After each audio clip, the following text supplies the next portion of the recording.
के Indian horses के इस नए एपिसोड में एक शोक संदेश ये है कि नौलखा घोड़ा अब हमारे बीच नहीं रहा। इस घोड़े की याद में एक छोटी सी क्लिप आपके सामने इंडियन हॉर्सेस प्रस्तुत करता है। आप देख सकते हैं घुड़सवार पोंगा यादव की घुड़सवारी ज्यादातर 90% इनकी घुड़सवारी इस घोड़े पर रही। बाकी की बातें वीडियो के आगे आने वाले समय में मैं करूंगा। इस घोड़े के ओनर के मन में बरहमपुर का मेला खत्म हुआ और उसके खत्म होते ही मन में बैठ चुका था कि एक बेहतरीन घोड़ा मुझे खरीदना है, चाहे वो कितनी भी कीमत का हो। बलहोत्रा का तिलवाड़ा मेला भी समय नज़दीक आ गया। हम लोग पहुंचे और वहीं से इस घोड़े पर उनकी नज़र पड़ी और उस वक्त ही इस घोड़े को उन्होंने लेने का फैसला कर लिया। 9 लाख की कीमत कहने में आसान है पर गिनने में काफ़ी कठिन है।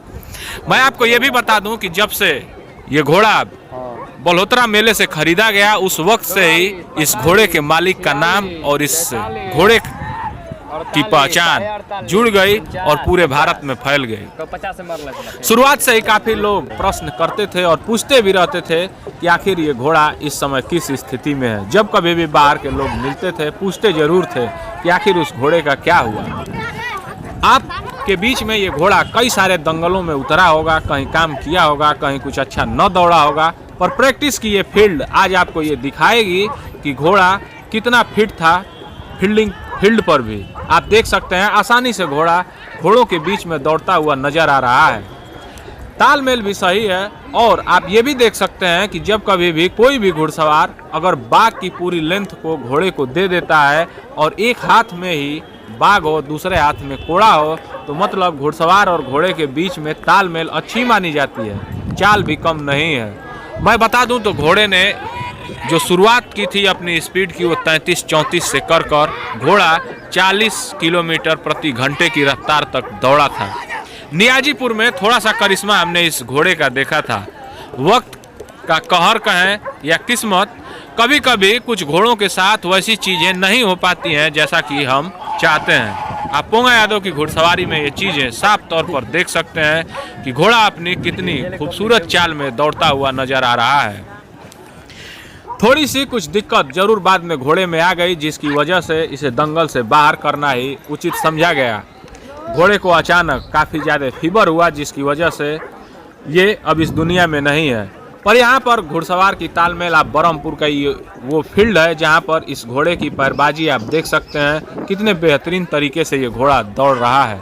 मैं आपको ये भी बता दूं कि जब कभी भी महंगे घोड़ों का नाम होगा तो इस घोड़े को याद जरूर किया जाएगा। ऐसा नहीं है कि बिहार में या और भारत में महंगे घोड़े नहीं है, एक से एक बढ़कर राशियां लोगों ने लगाई हैं। अनंत सिंह विधायक के पास भी 14 लाख और 11 लाख के 2 घोड़े हैं।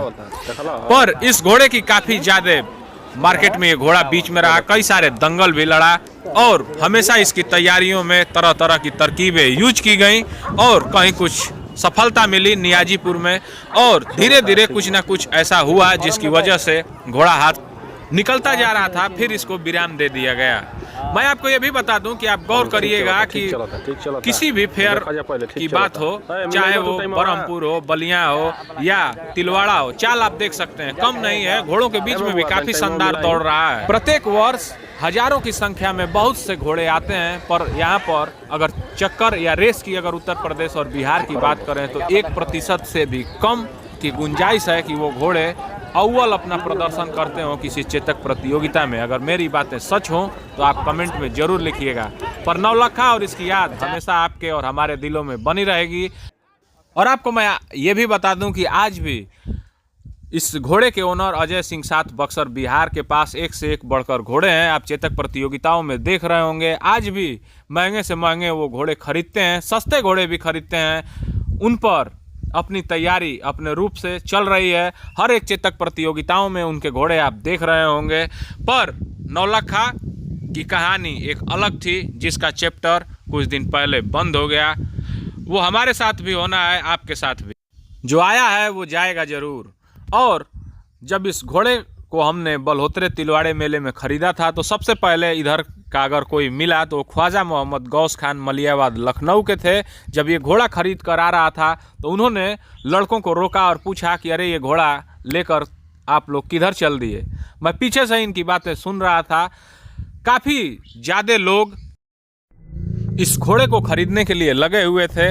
बाद में खरीद में नाम बिहार के ओनर का ही आया।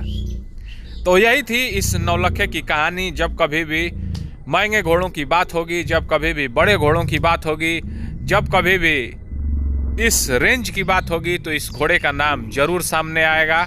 और ये सबके दिलों में, जैसे गर्रा है या कोई और घोड़ा है जो काफ़ी ज़्यादा चर्चित रहा हो, उन घोड़ों की लिस्ट में ये घोड़ा जरूर सामने रहेगा।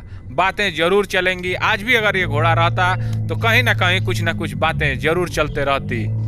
तो चीज़ें हैं, कई बार मन के मुताबिक चीज़ें नहीं हो पाती हैं। मैं यही मानता हूं कि इस घोड़े से हमने उसके अनुसार तालमेल नहीं बिठा पाई, जिसकी वजह से ये चीज़ें देखने के लिए मिली। वैसे घोड़ा अपनी शानदार चाल में यहाँ पर दौड़ा है। बरहमपुर की चेतक प्रतियोगिता में कई बार ऐसी चेतक प्रतियोगिताएं हुई कि जब घोड़ा पूरी तरह से तैयार था, उस वक्त किसी न किसी वजह से दंगल कैंसिल हो गए।